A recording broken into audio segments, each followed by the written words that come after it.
Ready? Yeah. I'm gonna call the dogs just to start it off. Come on, let it hit, man. Let it hit. Then we can lead right into you. We'll Go ahead and do it.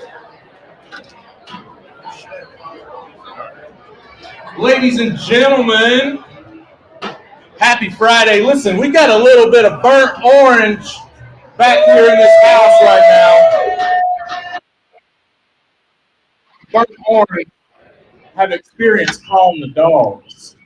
So I think we might need to show our Texas friends what this is all about. So, what's that coming down the track? What's that coming down the track? It's a mean machine in red and black. It's a mean machine in red and black. Ain't nothing finer in the land. Ain't nothing finer in the land than a drunk, obnoxious Georgia fan. than a drunk, obnoxious Georgia fan. Go dog, go dog, go dog, go dog, go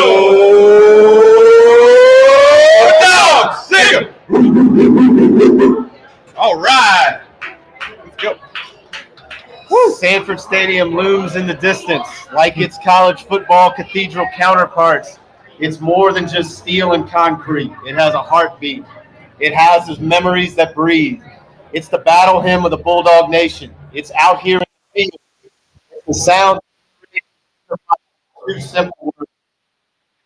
And in the squared circle for a heavyweight title fight, a classic city collision between college football stalwarts, the Longhorns and their Lone-Heart swagger, the Dogs and the mean machine in red and black, a blue blood brawl between the Hedges. Saturday night in the classic city, silver britches and burnt orange. This is why we show up early, why we yell till our voices crack, why college football isn't just a game, it's our game. Dogs, horns, tradition and ambition colliding under a November sky. This weekend is college football at its finest, and this is the Preferred Walk-On Show live from Creature Comforts in Athens, Georgia. Welcome, everybody. All right. I am joined today. I'm Seth Saunders. I'm joined today by two of my favorite guys. We got somebody here with over 2 decades of coaching experience, putting on a weekly masterclass in film study and film breakdown. The coach, Chris Hayes. Welcome, Coach. Woo! And then we got my man here, the engine behind Speakeasy Sports and Dawg Social Club, the mayor of Dawg Nation, John Smith. Boys, glad to be here with you. Glad to be here. Glad to be here, Seth. How we feeling? Feeling great. Feeling great. How we feeling, Athens? I want to hear you now. I want to hear you now. I got to be a coach here for this right here. I want to make sure that everybody out there hears what's going on. The burn off needs to know that the dogs are in the house. All right. So when we start talking some ball, we're going to definitely have you here for this time, and definitely welcome you in here with us. We appreciate you being here with us tonight. Well, boys, we're going to start off tonight. We have a very special guest this evening. We have somebody who has ties to the Dogs that go generations deep.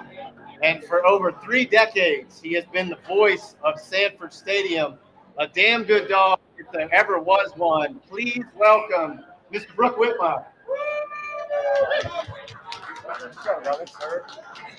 Oh, man. Well, Brooke, it's good to have you here tonight, brother. Thank you. Why don't you start? I think everybody here would be interested to know. This is not just a casual connection or a work connection being the voice here. You have connections to this school and this program, and especially the football program, that go back generations. So why don't you tell the folks about your family's connection to the Dogs? Thank you, Seth. Thank you for having me. And like a lot of guys and gals, I grew up a dog from the very beginning. My dad, Dan Whitmire, went to school here in the late 40s, graduated in 1950. Did not get married until he was 37, and I point that out because for a number of years after college, his professional life was in the insurance business. So back when the rules were different, he recruited for Georgia football, traveling with the team, and that was kind of a job without being a job. So fast forward, he did that for several decades until the rules changed. And growing up in that household, all I ever knew was coming to Athens on Saturdays and watching Dad recruit and getting to do a lot of cool things and meeting a lot of cool people along the way. Some old timers that were very, very special dogs. So yeah, it runs deep. It goes back probably. I've got some sideline passes of his that go back over 70 years. So it's deep. Given the history and given what you know is your deep affinity for this program, what does it mean to you to get to sit in your coach every Saturday and narrate everybody's experience between the hedges? So it is an honor, and that sounds cliche, but it is an absolute privilege because for me, and I was telling somebody this the other day, for me, of course it's fun, it's great, it's especially fun. We're in the golden era of Georgia. That's right. We absolutely are. That's right. But I've never forgotten that feeling of walking in that stadium as an 8-year-old kid, and then an 18-year-old kid, and then a student and everything else. It's just a special, special thing, and I don't take it for granted. And it's an honor I'm putting some kind of voice to the special experience that symbiotically 100,000 of us share. Yeah, I've told you this before. I've always thought that it was akin going to a Saturday football game in the South, just like you're going to church. And so Pastor Whitmire is the one leading us through the service every Saturday. So we certainly appreciate that. Well, look, let's talk about this year's Dogs team, which has been a fun bunch. I think it's been bad for everybody's their heart and their cardiovascular system, the cardiac dogs as they are. But as Kirby has said, they're hard to kill. And so what have your viewpoints been on this ball team, watching them up close and personal? Honestly, Seth, and I know a lot of dogs would echo this. I love this team. I love it. And I love the spirit of it. I love the togetherness. I love the unselfishness. And it's something that's obvious. And you can see this. And I even had the chance to see it a little bit back in the summer when you're around some of these guys. It's just what they have something. Call it the it factor, call it the X factor, whatever. And they are hard to kill. Yeah. And it is a heart attacks aplenty for sure. And I don't say that lightly. But this is a bunch, man, that I feel like they're playing their best football at the best time. I think we're peaking at the right time. And I think that it's embodied. You can pick any of those guys. Gunnar, Stockton. I mean, the character of that guy, Lawson, Lucky. I mean, you just look at any of these guys, the way they carry themselves, the way they care about each other, the way they love each other. And, man, they give it up for the red and black. And you can't ask for anything more. And they got a hell of a coach, too, I might say. You got that right. Nobody better than Kirby Paul Smart. So no question. They're certainly lucky to have him. All right, one last question, and I'll let you go. I know you have a lot to do to get prepared for a big night tomorrow night, but what are you looking for from the Dogs tomorrow night, and how do you think that will go between the hedges? First and foremost, I'm looking for the best atmosphere we've ever had between the hedges, and we don't. Dog fans can't take for granted. We got a top 10 matchup, nationally televised at night between the hedges, and we've gotten used to that. Yep. That's kind of normal, which is really amazing. But it needs to be the best it's ever been. We've got to set the tone. We've got to get at least a field goal to 7 points out of a home field advantage. And then the Dogs have just got to hunker down and do it. I'm fascinated by one thing, Seth, and I hate to even bring it up. The turnover margin is interesting to me. Yeah. I'm sure you guys will get into this. But if I understand correctly, Texas is +8. We're -2. Anybody knows any game, I don't care if it's high school, college, pro, whatever, you got to block, you got to tackle, you can't turn it over, you got to be sound in the kicking game, all of those things. And I'm really curious to see who wins that turnover battle tomorrow.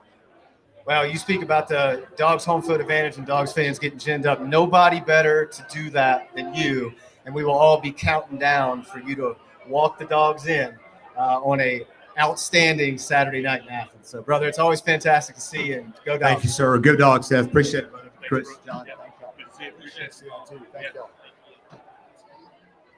Well, Brooke, thank you so much. What a treat to have you and get to talk to you about that. Boys, I don't know about y'all, but I'm about as fired up as I can be to be here with y'all and to get ready for this weekend. Let's just start, man. How are y'all feeling? How do you think things are going to sit tomorrow evening? What are you both looking at? What's the top of the chart for you as it pertains to this big Dogs Horns matchup? The opportunity this week has been great to watch a lot of film and be able to see, as we close out on SEC play, to be able to watch a lot of quality football and to be able to see how we've grown over the time being. Texas coming in has found some relevance here lately, trying to get themselves back into the top 10 with wins over the Mississippi State and Vandy. But when you look at it from the standpoint from the UGA side of things, we're beginning to come together very well. The chemistry is beginning to show. I feel like we are really identifying what Coach Smart wants as a program, what Gunnar Stockton has brought into the program as well, and what we're seeing now is a team beginning to mold around that personality, and that's something good to see. And you like to see that growth happening right now. You like to see that happening at this time of the year, especially when we had a lot of cogs in that mechanism that wasn't turning very well to start with. We're beginning to see it grow together, and that's something special to see right now. John, Dogs are coming off a big win in Starkville last week and played probably their most complete game of the season. Does that buoy you and make you feel good as things are going to kick off tomorrow night? Yeah, I mean, this Georgia team has too much talent to not put it all together at some point, and we saw that in Starkville, and I think for me, one of the things that I think fans underestimate about Georgia right now is, yes, they have a lot of talented players, but they're playing a lot of guys who haven't played a lot of football, right? Including their quarterback. Yeah, including their quarterback, who just made his 10th. And so, doing an interview where he said, hey, it used to be that the first year guys were just trying to survive. Second year guys were trying to figure out who they are. Third and fourth year guys were the guys you depended on.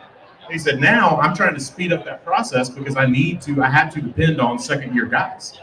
And so what you're seeing, what you saw at the beginning of this year was that you saw Kirby Smart having to depend on a lot of second-year guys. And when you look at, the snaps, especially, I was looking at safety the other day, right? And it's like, you got guys who've been here, they're in their third year at Georgia. They played a total of 30 snaps before this season, and now they play, almost 300. And so when that happens, it takes a little bit. But it made me feel real good in Starkville. And shout out, to Starkville, because, gosh, those annoying cowbells, the worst sound I've ever heard in my entire life, the ringing of a cowbell. They brought it. They tried. But shout out to, Georgia as well for putting that game together. And the clang got considerably quieter as that game progressed. Coach, I'm interested in getting your perspective on this. Obviously, quarterbacks get a lot of the attention, and they certainly will tomorrow night. Arch Manning is looking as though he's coming into his own after a rough start. Has had two really good games the past two times out. Gunnar Stockton continues to progress. It seems this team really falls behind him and likes to play for him. Tell us what you've seen from both of them and the ways that they can help impact both of their teams in a positive way tomorrow night. Well, you start with Arch Manning on his side, and I know that he didn't come out with all the preseason hype that happened, and he's having to try to meet those expectations, and honestly, nobody wants those expectations put on them. And he's really struggled through those processes. And talking about someone else is having to deal with a lot of growing pains, the pedigree, the name, everything that come behind, viewers leaving and him taking the program over. And he's really struggled through that process. But with two great games, looking at over 700 yards total completion yardage. I see that he has some confidence built, but when you look at the whole team perspective, it's just like we're talking about with the offensive line, with the things that Georgia is progressing with right now and seeing better things, that cohesiveness that we want to see. I don't know if Texas is necessarily still finding that identity they want to find, but I do know that Arch is improving his game. And that's good to see for Texas Longhorn fans as they come into Athens this Saturday between the Hedges. John, when you think about what Gunnar how he has progressed, he gets his first playing time, extended playing time in the SEC title game in the second half last year, leads Georgia to an SEC title against this Texas team. He's come back this year, and man, every week it seems there were doubters and he would quiet them. There were doubters and he would quiet them. And boy, he has really, really come into his own and is rounding into form in a way where he's able to make every throw on the field, and he's able to do some things with his legs. What kind of weapon is he, and how dynamic can he be given this Texas defense problems? Well, Gunnar Stockton, so people underestimated Gunnar Stockton because he sat behind Carson Beck and Stetson Bennett, for the last 3 years. Gunnar Stockton is second in Georgia history for total yards. He's first, I believe, still in Georgia history for total touchdowns by QB. That includes passing and running. This is a guy who, and on that list, by the way, are guys like Deshaun Watson and Trevor Lawrence. I mean, some pretty good quarterbacks. And so I think Gunnar Stockton, I think, people knocked him because he played at a small school. People knocked him because he's behind him. People knock him because of the way he does interviews. People knock him because of his hairline. Like, people knock him because he looks like a 40-year-old used car salesman. Like, people just knock this kid to knock him. Yeah. But what I think and what Gunnar Stockton's teammates have continually said about him is that when he steps on the field, he becomes a different person. That he literally, there's literally a shift. And I think his competitive, to borrow a Kirby Smart phrase, his competitive fire, passion, and energy has been on display. And I think he's another guy, highly recruited kid. I mean, I don't know why people think, for whatever reason, that Georgia and Kirby Smart and Mike Bobo, they're just poor little old Georgia. They got to start Gunnar Stockton. No, they don't got to start Gunnar Stockton. I mean, Georgia could have gone and got a quarterback if they thought they needed a quarterback. They could have started Ryan Puglisi if they thought Ryan Puglisi was better than Gunnar Stockton. So I think what encourages me about the kid is that all of his history, all of his, the way that he's played the game his entire life, what you see when he was in high school, all of that is coming to fruition. And you're at a place where it's like, yeah, I mean, it all makes sense if you actually read the tea leaves and you actually follow the history of the kid. I want to talk about opposing styles as it pertains to these two schools. And as much as we try to talk about X, Y, and Z and make things more intricate than they need to be, football is a pretty simple game at the end of the day. And that's if you can run the football and you can stop the run, you're going to be successful. Coach, what I've been interested in with both of these teams is Georgia has run the football very well, and they have defended the rush very, very well. Whereas on the Texas side of the ledger, they have had a very difficult time running the football. They have not had a 100-yard rusher on the season. There have been multiple games where Arch Manning was the leading rusher for them. What do you see as these two units match up and how one can establish and control the line of scrimmage and dictate this ball game?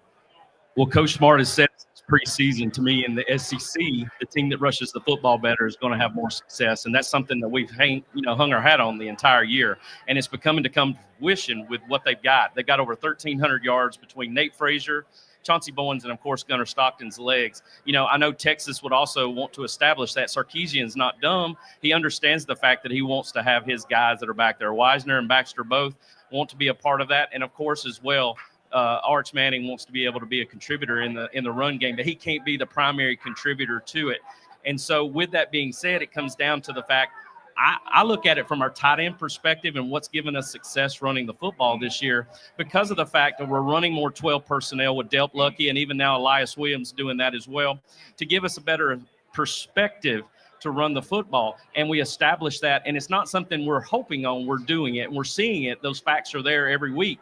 And when you have a team that wants to run the football but can't in reality do it, then you're beginning to be one-dimensional. And when you're in this league, you can't be one-dimensional because people can pin their ears back and come after you. So, the one thing that I will say this, I think Sarkeesian misses Gunnar Helms at tight end. Yeah. Gunnar Helms was a great tight end for them. He did a great job for them.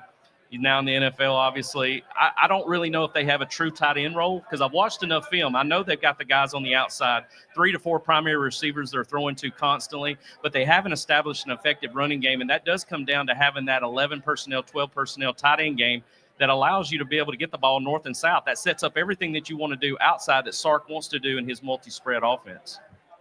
John, I love that Coach brings up the tight ends. You and I have talked about this before, but Todd Hartley continues to exploit his recruiting pipeline with Xavier School for Gifted Youngsters. He brings in another one with Elias Williams. I mean, that room is absolutely full of mutants. What have you seen out of that group and kind of how they can change the ball game? Well, Coach mentioned 12 personnel, but then he mentioned Elias Williams, Lawson Lucky, and Oscar Delp. Coach, what do you call it when there are 3 tight ends on the field? That is the 13 personnel, my friend. I run the damn 13 personnel. Todd Hartley, I just don't, it makes a lot of sense if you're a tight end to come play at Georgia when you see Brock Bowers, when you see, even going back, John Fitzpatrick and some of those guys, like you see a Charlie Warner, you see a lot of success tight end with Georgia. But what continually amazes me about Todd Hartley and the tight ends that he brings in is the way that they complement each other, right? Oscar Delp, Elias Williams, and Lawson Lucky are very different. Yeah. They have very different skill sets. Yep.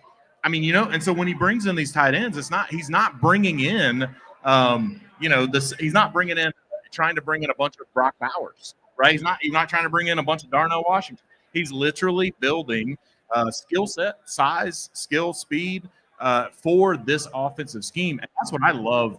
I love that not only has he had success recruiting, but the way the guys that he's recruited, the way they complement each other. Because when you put Lawson Lucky, even when you put Lawson Lucky and Oscar Delp on the field at the same time, it puts the defense in a different kind of stress. You put Elias Williams on there with Oscar Delp or Lawson Lucky, and it's a whole nother ball game. And so shout out, Todd Hartley. I love the tight ends. Obviously, run the damn 13 personnel is my mantra, because I just think Georgia has so much success when you put those freaks out there and let them do what they do.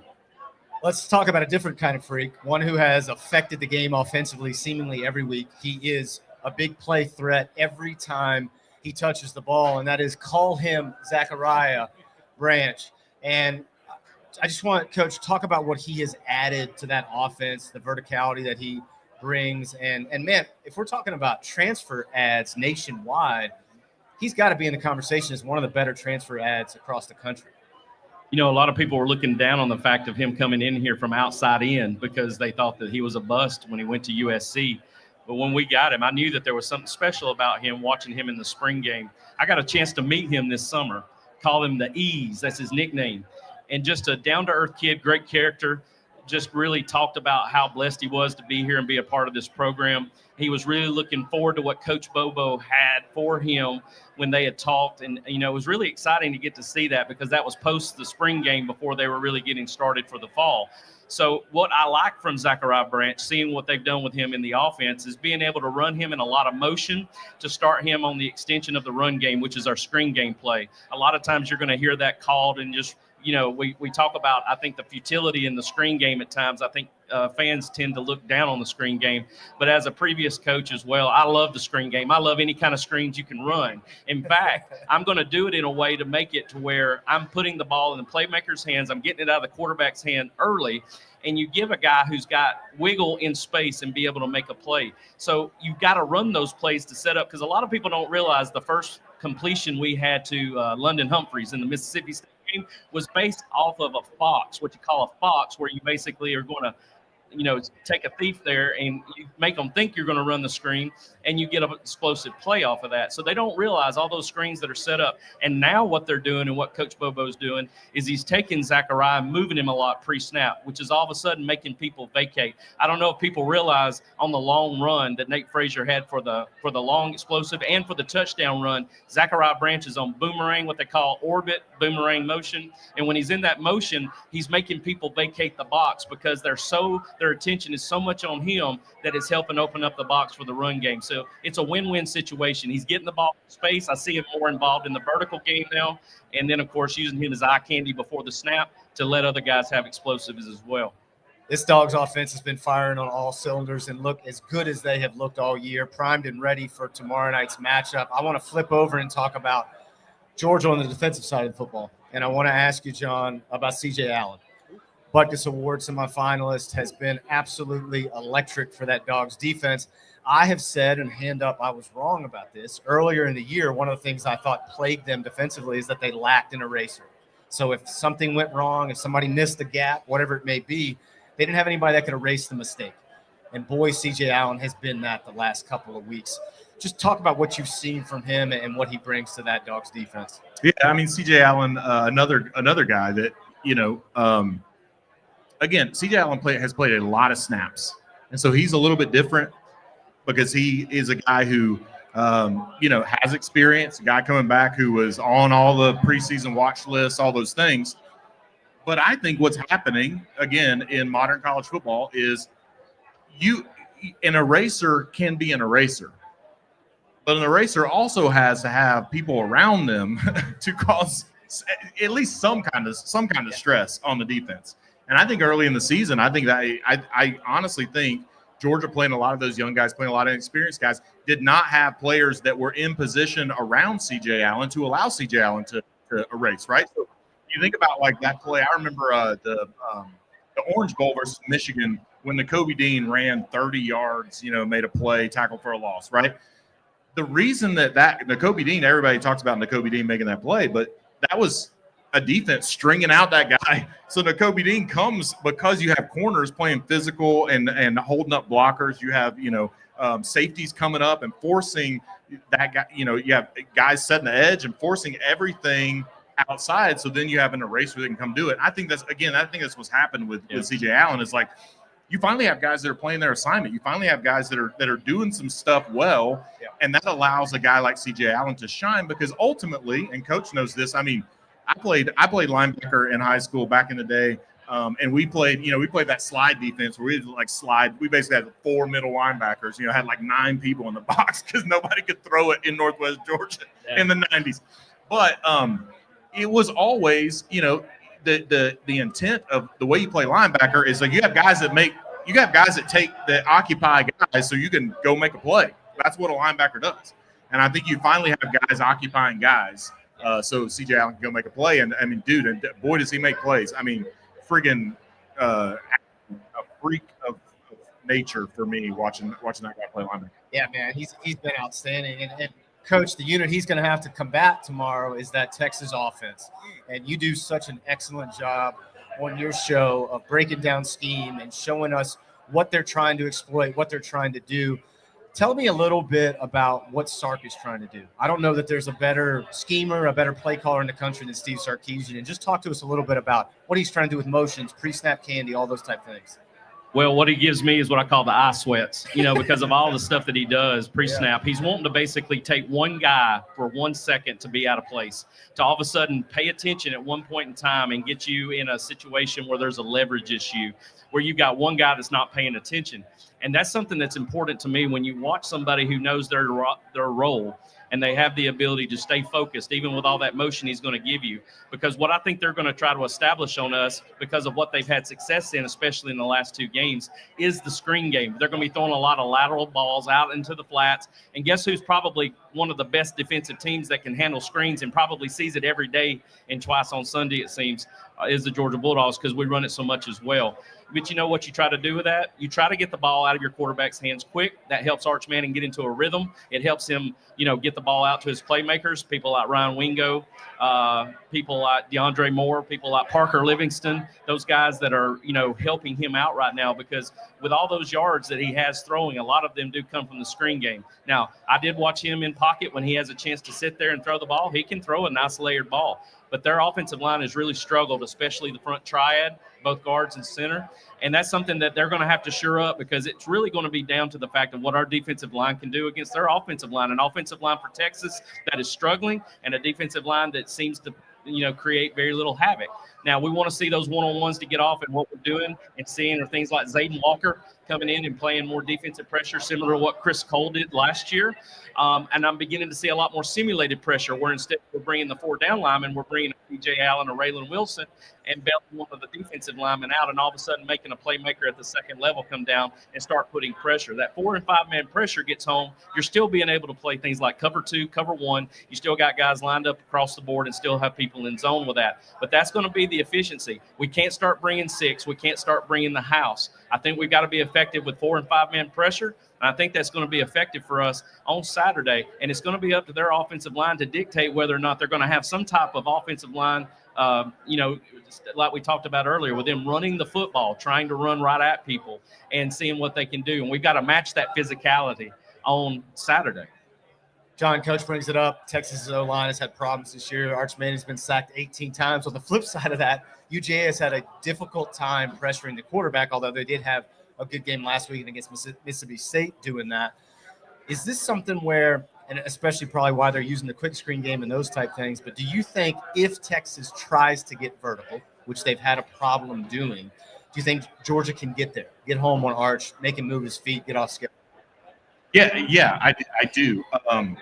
I think if you go back and watch what Florida did versus Texas when they sacked Arch Manning 6 times or something, I mean, just really bullied that Texas offensive line.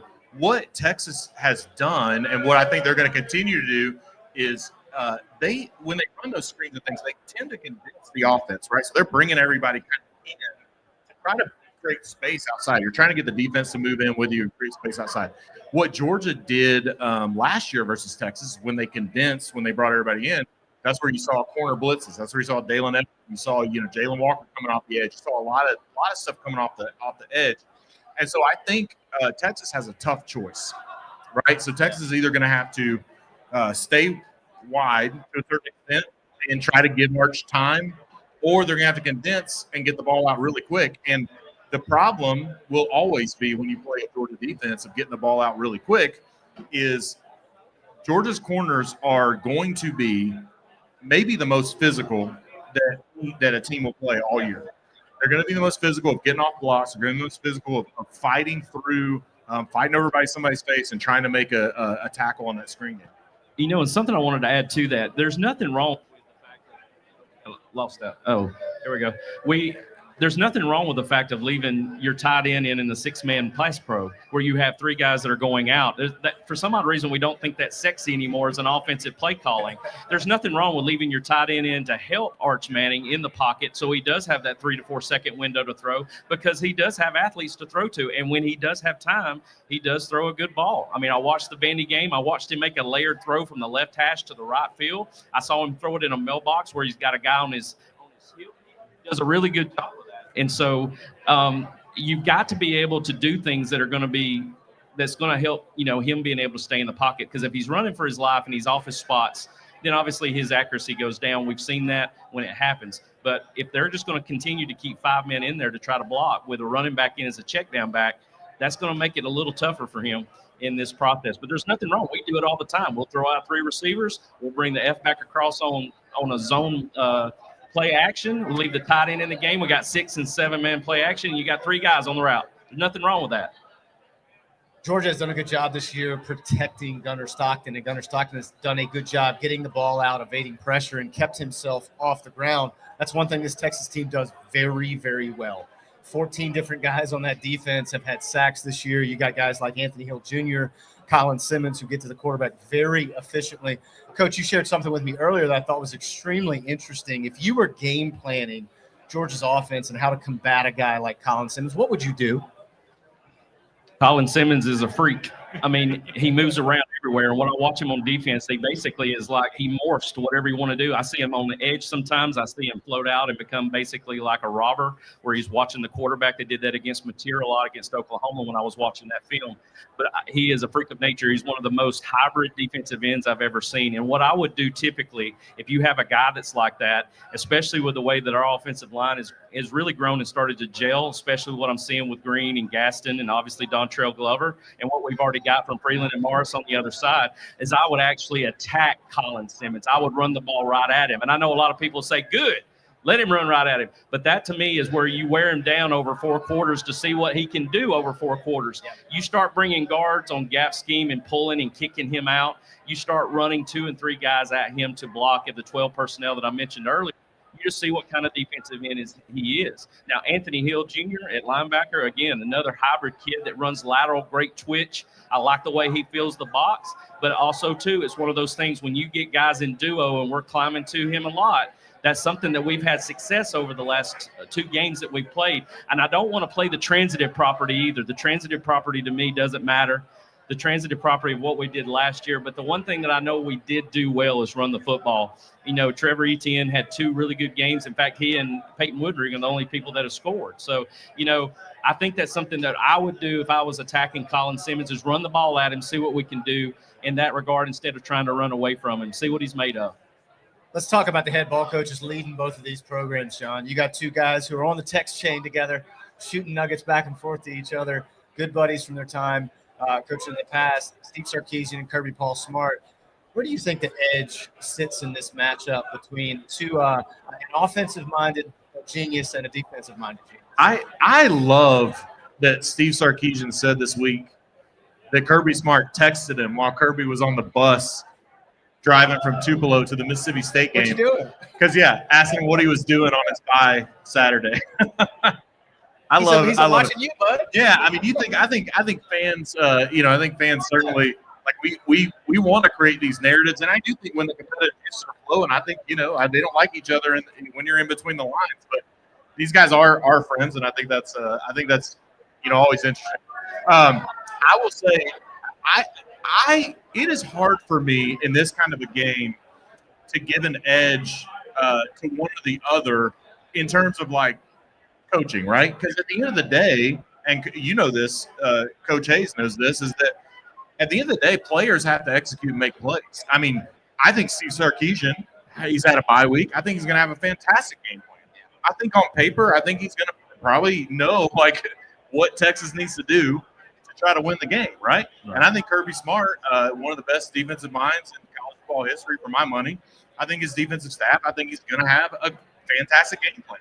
I think he knows exactly. I think these guys have been doing this long enough. They know how to beat a team like they're going to go up against offensively or defensively.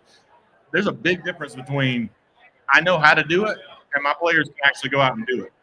And for me, I think in those instances, that's where Kirby Smart has proven himself time and time again. You know, especially in Sanford Stadium, has proven himself time and time again to say, hey, when I put a game plan together and my players are not executing, I have the ability to figure out, A, can I get a player on there that can execute? B, can I make some changes and adjustments to help them, make it a little bit easier for them to execute? And so I think that, for me, gives Kirby Smart the advantage. But it's not, for me, it's not game plan versus game plan, because I think, like, if you got in a room with Steve Sarkeesian and he wrote out Kirby's defense and told you how he's going to beat him, I mean, I think we would all be like, yep, you're probably going to beat him. If I had the dry erase marker last, I would win. Yeah, exactly, right? It's whoever has the dry erase marker last wins, and when you're doing it on paper. But I just think Kirby Smart has the edge because he's shown time and time again that he can his staff can coach their players to execute when it's winning time, right? I mean, when it's winning time, especially in that stadium over there, when it's winning time, that guy's hard to beat.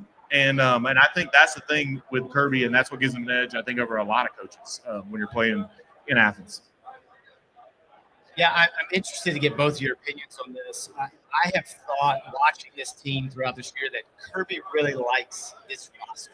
He likes this group of kids, whereas diametrically opposed to last year, where I thought by the end of the year he looked absolutely exhausted. I don't know if it was void of leadership, whatever it may be. I thought a lot of times he was trying to essentially fill that void himself because he had to. I think he knows this year there's a different leadership group, a different core of guys. What have y'all seen as it pertains to kind of how he is with this group? You can just kind of tell he believes in them, believes in what they're capable of, and thinks this is a special group, Coach. Well, the one thing that you want to see when you start off a season, preseason wise, you learn who your leaders are, because if you're being coach led, you're a good team. But if you're being team led, you're an elite team. And that's what you want to see, is high quality character in these kids. I think they do a phenomenal job. He sees that. You see it in the way he talks about them in pressers weekly. And it's beginning to conform, just like we talk about the Gunnar Stockton mentality. I think a lot of the team really picks up and sort of oozes that personality and what comes out in their play on Saturdays. And I think that's important, because when you have a team that's led that way, they play. And like you said, I think that's the reason why we're beginning to see these third and fourth quarter type cardiac kid concepts they're making them be, because these kids believe. It's almost reminds me, I have to tell. Y'all remember the story Seabiscuit, right? I'm sure. Yeah. And you got War Admiral, remember? Yeah. And Tobey Maguire's character is sitting there talking to his jockey that's going to run Seabiscuit. And he says, let him get up next to you. Let him see him. Let him see him. Let him sniff him. Let him feel him. And let him go. And I remember when he's got it, and it's the whatever it was called, the ride of the event of the century. And he did it. He sat there and let War Admiral catch up with him. They got side by side. He got that little sniff, that little shot, and he looked back and said, see you, Georgie, took off. That's what it kind of reminds me of. It's almost like we enjoy taking the hits, and every hit we take, we get stronger with it. And that, to me, is the mentality of what this program has been built by, what Coach Smart does for his program. Yeah, I've told you this before, John, but one of the things I've seen as a big dynamic shift with this Georgia program under Kirby Smart is they went from a y'all should have won program to a y'all should have lost program. Meaning there would be games where you get to work on Monday and everybody at the water cooler says, oh, man, y'all should have won that game. Well, that's because you're not doing the things in the margins to get you there. Now you get to the water cooler Monday as a Georgia fan, the guys are going, God, y'all should have lost that ball game. But we didn't. But we did. And so I think that's been the big dynamic shift there. All right, boys. Obviously, monster matchup here in the Classic City tomorrow night. I want to swing around the nation a little bit and talk about some other big games on tap that are going to have some playoff implications. The first of them being Notre Dame heading to Pitt to play the Panthers. Notre Dame is a 12.5-point road favorite. This Pitt team, Pat Narduzzi's crew, has been a totally different bunch since the switch to Mason Heichel. Notre Dame has been outstanding after the first two games. C.J. Carr has been transcendent. How you feel about this, Coach? You think the Irish can pull it off there in the Steel City? You know, the one thing to me, it's kind of sneaky. Their coach, Coach Ardozzi, I really love that coach. He don't care, and that mentality kind of carries in that sense. I think they're going to cover. I think they range. I see them probably losing by less than a touchdown, but they're going to cover. Where you sit on this, John? Did y'all hear Pat Narduzzi say, I don't care if we lose 103-10 or 110-10 as long as we win the next two? He was talking about the ACC, right? So he's like, hey, if we win the ACC, then, we get in the College World Playoff. I don't care. Basically saying I don't care about this Notre Dame game, which I think is it's classic Pat Narduzzi. But also, Notre Dame the last 2 years have beaten Pitt by a combined score of 103-10. So it wasn't. I mean, I think he brought it up because it was like an actual score. But I will say I do think I think Pat Narduzzi, typically when college football coaches, and Pat Narduzzi is a special guy, but he's been doing this long enough that usually when you're saying stuff like that, you know something, right? When you're saying that, a coach that's been doing as long as Pat Narduzzi is not going to say that and then come out and get beat 55-0. I mean, it's just not. So I do think it covers the 12.5. I think Notre Dame wins the game, but I like that. Yeah, I'm kind of with you, man. I just something about this Pitt team and this number. I like the Panthers with this. And again, I think Mason Heichel gives me the ability to stretch the field a little bit, stretch that Notre Dame defense, and maybe not as much as Marcel Reed did beat to, but I think it'll be an interesting ball game. So it'll be a fun one to watch. I want to take you to the American Conference, probably one of my favorite races nationwide this year. UCF heading to Annapolis to play the Midshipmen. Georgia tie-in here, boys. The offensive coordinator for the Midshipmen is Drew Cronick, former teammate of the head guy here at Georgia, Kirby Smart. And he is calling a fantastic offense. Blake Horvath seemingly going to play tomorrow. If he doesn't, obviously a big hit for Navy. USF, Byron Brown, Alex Golish has got that team playing really, really well this year. Coach, they are 9.5-point road favorites there. How do you feel on that one? Well, I want to say that Navy does it. I really think that they're not only going to cover, I think they beat USF. I'm just going to go ahead and call it now. We've had them, that conference with, what was it, Memphis last week. Now USF is up there with Navy coming in. I think they actually not only cover, I think they beat them. Ooh, I like that. What are you sitting on that, John? You rolling with the Academy too? Yeah, I mean, I think I don't know. I think it's gonna be tough for. I think it's gonna be tough for USF. I would say in this situation, if USF was not ranked, I think this might be a different situation. But I think with the implications, I think with what's at stake in this game, I think USF is going to cover. Yeah, I'm just a little gun shy with the Midshipmen after their trip to Denton to play North Texas and then Notre Dame last weekend. So I think I'm with you. I think I like the Bulls in this. All right, last one. Let's talk about another big matchup in the conference, SEC showdown between Oklahoma and Alabama. Crimson Tide are a 5.5-point home favorite at Bryant-Denny. Where are we sitting on this, Coach? I know you have some feelings on this Oklahoma offense. I did. I had a chance this week to be on show with Dave Myrick, an Oklahoma Sooner guy, and I really had to break down a lot of film to try to really get a feel of where they're at right now. The Oklahoma-Texas game was a great game to watch as well because it gave me a chance to see both teams.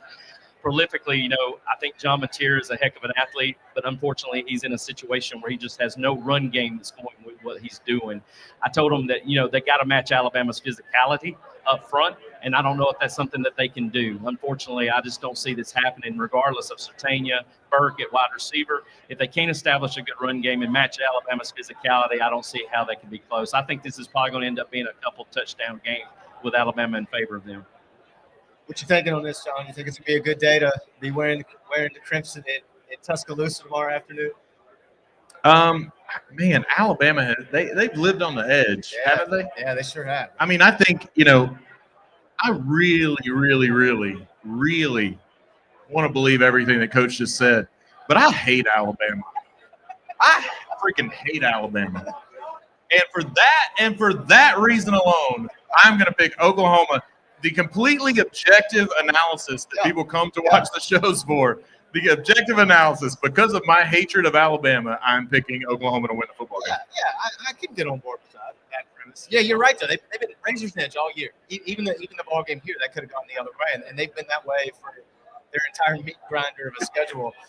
I think I'm going to have to stay with Coach on this. I do not have an affinity for the Crimson Tide either, but, man, I just think this is a Jimmy's and Joe's thing. It's not going to go well for the Sooners tomorrow. I'll lose my $10 betting on Oklahoma. I ain't worried about it. I will say this, though. I love Brent Venables as a defensive guy. I love the lock and key that he fits with Alabama. I think it's going to be one of those games we probably are going to be scratching our heads by halftime a little bit, especially Bama fans. But I think it's one of those that goes in the second half. All right, boys, let's talk about the one we're all here for, okay? Monster matchup between the Hedges tomorrow night. The atmosphere will be absolutely electric. The things that Josh Brooks and his staff have done to make that atmosphere one of the best, if not the best in America, is outstanding. Give me this to start, okay? I want to hear your impact players, each of you, for the matchup tomorrow night. Give me a couple for each team. Well, when you look at from the offensive defensive side, I'm assuming. When you look at it from I always want to look at the offensive line first. Believe it or not, the ones that don't get their names in the paper typically is the ones I'm looking at, because I fall in love with these guys, because they're the ones that get the most hatred, it seems, especially at the beginning of the year. But I'm telling you right now, guys, Ernest Green being back out at right tackle right now is probably one of my most pivotal players that has caused the offensive line cohesiveness that we want to see in our offensive line. It's made Juan Gaston better by being out there by a veteran, me, and moved back down to a guard. And it's just made the line be so much better, adding depth with Dontrell Glover being able to rotate to either Micah Morris' side or to Juan Gaston's side. So he's my first impact player, whichever running back's hot. And right now, Nate Frazier's hot, but I love the compliment he gets from Chauncey Bowen. So, one of those two have got to step up and do it. And I'm going to say this, a lot of people are very high on what Noah Thomas's contributions have been since Colby Young's been out, but I'm going to go away from that. I'm going to give him a little bit of a plug. But what has happened, Coach Bobo has implemented something where we need those 50-50 balls is going to happen, and it's going to be Elias Williams that I want to be able to put in there on that situation. Yeah, love that. With that being said, on the defensive side of the ball, I've got to have somebody in the secondary step up. So let's have a KJ Bolden. Let's have a KJ Bolden day, and CJ Allen continues to play complimentary football with Raylan, and let's get this dub. Coach, you bring up the O-line. I don't want to move off this yet because I think this is important. How pivotal has it been for this Georgia offense where it seemed like every other week you're getting a different offensive line combo, and now that they've gotten healthy and gotten steady, it just seems like they've really turned a corner and turned into a road grader group. Well, I have to give credit to Stacy Searles, which I know he has taken a lot of heat. Stacy Searles is from the same hometown I'm from. I'm going to give a shout-out to Trine, Georgia, Northwest Georgia corner. Stay there. Stacy's from the same hometown Also I'm from. the Bulldogs. Yeah, also the Bulldogs. And but I've talked to Stacy many times, and he has a very humble attitude towards it. He wants kids to go out there and grind and get better every day. But for him to make shift and really put this offensive line together the way he has, when I really had sincere worries by week 2 and week 3 because he was trying to put a Band-Aid on a dam to try to keep the water out. And, now we're seeing here in week 9, I think that is the reason why we are seeing the offensive cohesiveness that we have right now, because of the offensive line and what Stacy Searles has done to bring that together. John, who are you looking at? Who do you think is going to turn things tomorrow night? Guys, you talk about the offensive line. You cannot talk about the offensive line without giving a major shout out to Drew Bobo. All right. Yeah. Drew Bobo is a kid who, if you followed the history of Drew Bobo, right? A lot of Georgia fans had a lot of questions about. You had Cedric Van Pran, coming a couple of years ago. You had Wilson. Wilson. Yep. Jared Wilson. Name went blank a little bit. Yeah, Jared Wilson. And then everybody was questioning who's going to play center. Yeah. Because I think people genuinely believed that Drew Bobo was not good enough to be the starting center at Georgia. Yeah. I think there was this narrative that he's the offensive coordinator's son. That's why and those things do exist, but Drew Bobo has been the glue while all this chaos has been happening around him, has been a guy who not only at the center position do you have to, snap the ball, and all those things, but you have to help call protections. You have to be able to, figure out slides, all the stuff. And so I think Drew Bobo is going to be a huge impact player tomorrow night. And I think he deserves a lot more credit. We talk about, and we should. You should talk about Juan Gasson. You should talk about Monroe Freely. You should talk about these freaks out there. But Drew Bobo, man, shout out Drew Bobo. Has been phenomenal. Playing like somebody that maybe could have Remington mentioned with him. I don't know. He's had a good year, man. Yeah. On the defensive side of the ball, I'm going to go. I think this is a game, cliche, whatever. It's a game that's going to be one in the trenches. I think Kristen Miller has to be. I think he will be an impact player. I think he has to be an impact player. I think Georgia, we're the kind of team that, like the NFL, right? It's the NFL. You have a lot of elite defensive tackles, a lot of elite three techniques, a lot of elite guys making a lot of money that don't light up the stat sheet. And but I think Kristen Miller is going to be that impact player on the defense side of the ball. Yeah, that's a great point. And I do think, too, the D-line's no different from the O-line, right, Coach, where they don't always get the credit they should.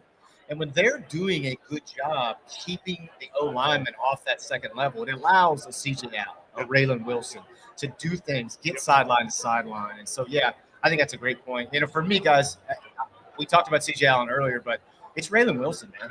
I really think he has the ability to change the dynamic for that defense. And when he plays fast, free, and you pair him with CJ, God, man, what a duo. So I'm looking forward to watching him play tomorrow night. I think it's going to be awesome. All right, I'm going to get picks from you, okay? Georgia is a 6.5-point home favorite tomorrow night, boys. Tell me what you're looking for, Coach, and tell me how you think it's going to go. Well, the typical fan wants to always hear that the Dogs are going to win, and I believe it. I have to watch film and be able to believe it myself because I'm practical about it. So, the 6.5 margin, I do think with the fact of us being able to, when I go back to what I originally said, wanting to run the football versus hoping to run the football. Yeah. Running the football is going to establish the line of scrimmage, which sets up everything that we do, from the RPO game to the play action game to everything that we want to do and include to be successful on Saturday. Because of that, and I think the lack of the run game that Texas brings, when you have the guy trying to get it out on the edges and we're tackling the edges and we end up causing Arch to get off his spots because we're getting pressure with 5- and 6-man pressure that we're bringing, I really do think that allows us to definitely cover the spread. I'm seeing something like 34-21, 34-24, something like that right there. John, Georgia coming off their best performance of the season last week. How you sitting on this as we head into tomorrow night?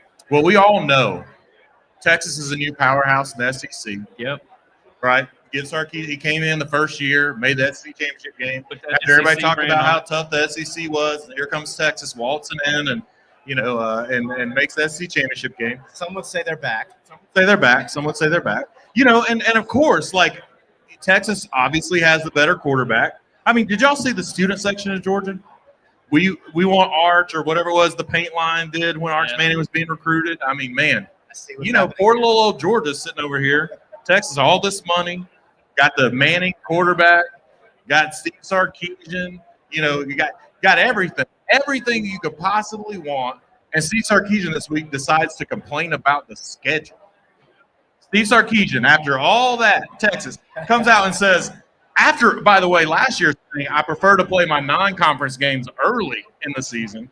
Comes out now that Texas is fighting for their playoff lives. Now Texas A&M is a top 3 team. It's a little bit different when you're coming in and you get those tough opponents at home and you're waltzing through and all those things. And then now all of a sudden it's like, wait a second, I got to finish the year playing 2 top 10 teams. I don't have an FCS. I mean, and so I think for that reason, I mean, I wish I probably should be like Pat McAfee right now, just take my shirt off, stand up on the table. Yeah. That's a cosign. I think I think trust me, I love y'all. I can't pay for therapy that you have to go through if I take my shirt off and get on top of this table. But I will say, I think Georgia, and I believe objectively, I gave the pick for Alabama. Out of my hatred for Alabama. Objectively, I have watched the film. Objectively, I have listened to the press conferences this week. Objectively, I have watched the consistencies and inconsistencies, both sides of the ball for both teams over the course of time. I think Georgia's going to beat the hell out of Texas tomorrow. I think Georgia is going to beat the hell out of Texas. Now, I'm not saying Georgia's going to go out there and it's going to be 41-0, but I think you're going to get to the end of the game, and I think this is going to be, a 34-17 kind of game. You're getting in the game, and you're going to look at the score, and you're going to be like, man, that score feels a lot closer than the game looked. Drag them out to deep waters. Because I think you're going to drag them out to deep waters, and I think because the reason I believe that, there are a lot of things that you can get right in a bye week. Defense, a lot of changes you can make. You cannot fix that offensive line for Texas in a bye. And they've had one game where they look like an actual SEC offensive line, and I think Georgia's about to eat tomorrow. Yeah, man, I think it's going to be a clean sleep, boys, because I just think as much as we try to complicate it, it is a real simple game. It's who can punch somebody in the mouth and continue to do it for 4 quarters. And there's nothing I've seen out of Texas's offensive line that tells me they can do that. I think Georgia's D-line will dominate them. I think, most importantly, Georgia's O-line is going to control the tempo of the game, and we're going to be sitting there in the 3rd and 4th quarter, multiple Kirby death marches going up and down the field.